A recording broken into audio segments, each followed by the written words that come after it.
Alright, hello everyone. Today we're going to talk about the relationship between the attacker and the defender. If you are a bit of a military strategist or a military historian, then you will love this very much because it is the fundamentals, the bread and butter, the bare basics of military strategy. And today we're going to do a little bit of a deep dive. And you can see here I have a picture of some English archers. These bowmen were extremely important to the English army during the medieval period, and we will get into why in a little bit. So, firstly, the attacker and the defender.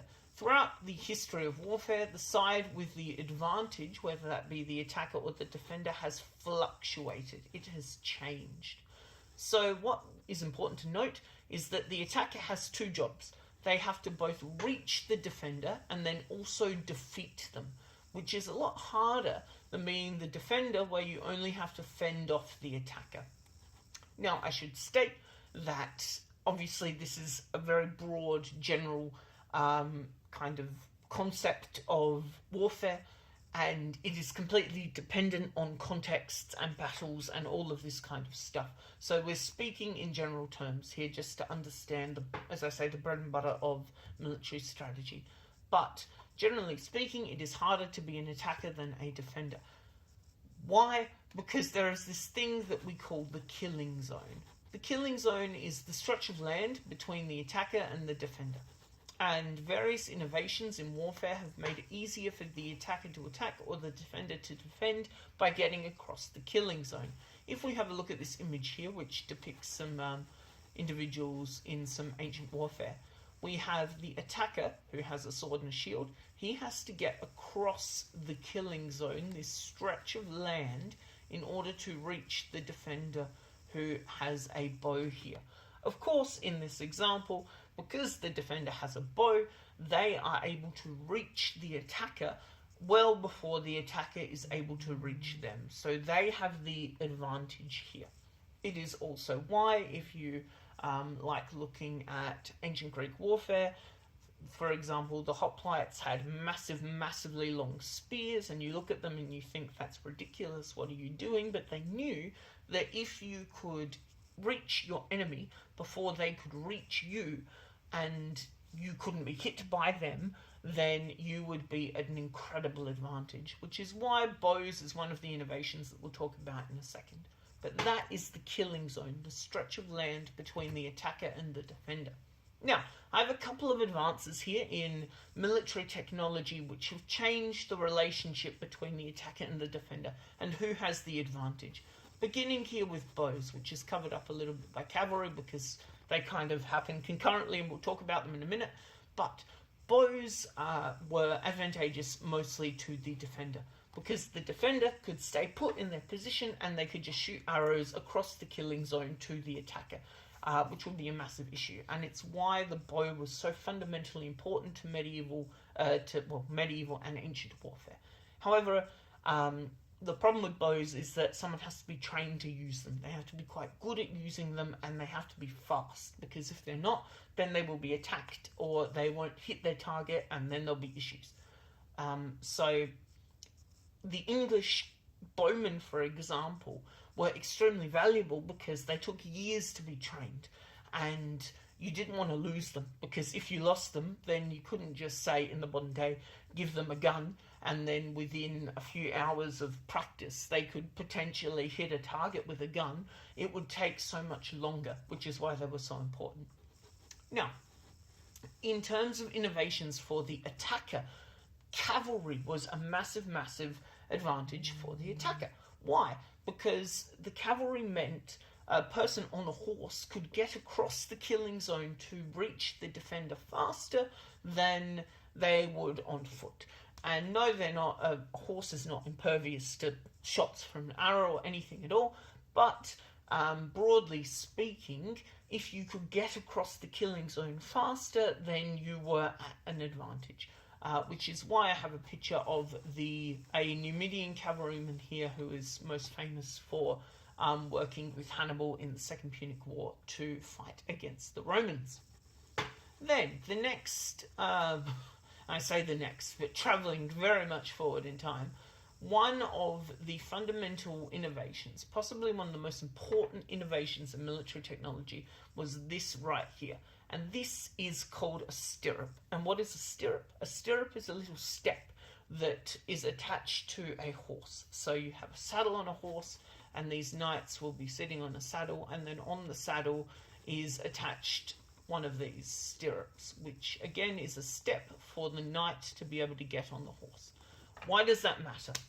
Because the Numidian cavalryman here, he can get on a horse just fine, and he can jump on, and if it's just him and maybe a spear and a shield, absolutely no problem.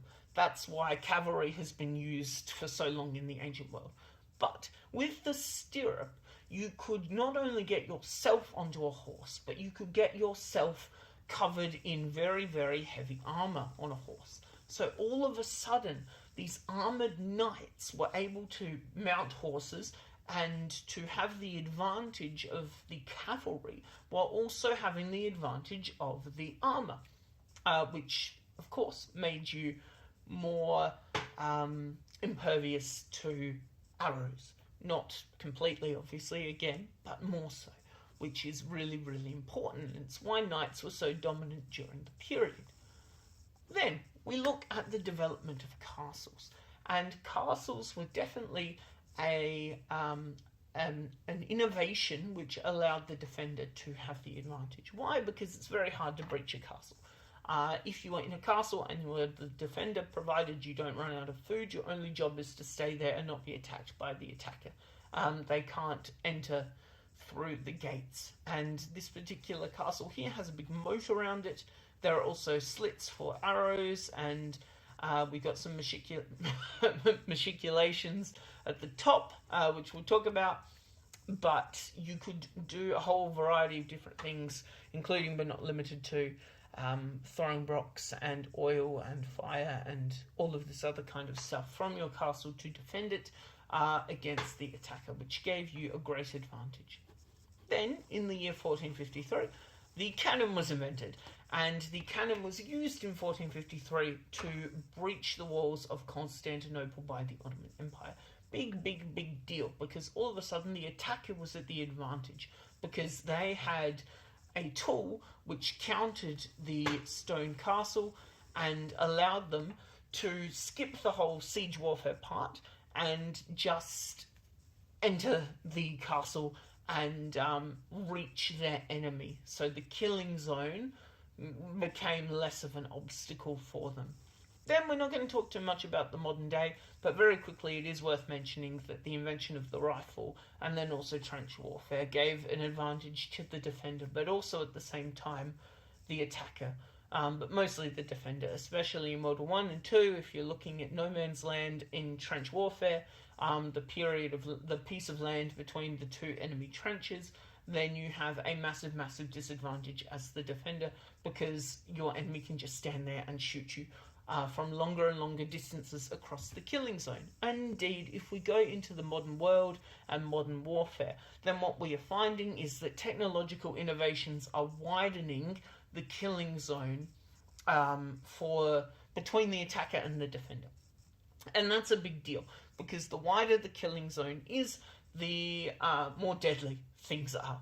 And it is pretty grim that we have things like these military drones, which are used in the Russia-Ukraine conflict at the moment, which allow the two to fight each other from great, great distances. So even though we have the Russians invading the defending Ukrainians, so they have to get into Ukraine and then also defeat the Ukrainians, the killing zone is so massive that the destruction is really unforeseen in a whole variety of ways. It's pretty brutal. Finally, it is worth saying that in terms of what we're looking at, a castle could be sieged through various methods, but it was dangerous for everybody, because if the siege was successful, it would starve out or perhaps force your population to die of disease inside of your castle. But at the same time, it meant that the opposing troops were vulnerable to a whole variety of different attacks from the defending people in the castle, and also required a lot of resources and time to do that. So now we're going to play a little bit of a game surrounding castles and medieval warfare to better understand the relationship between the attacker and the defender.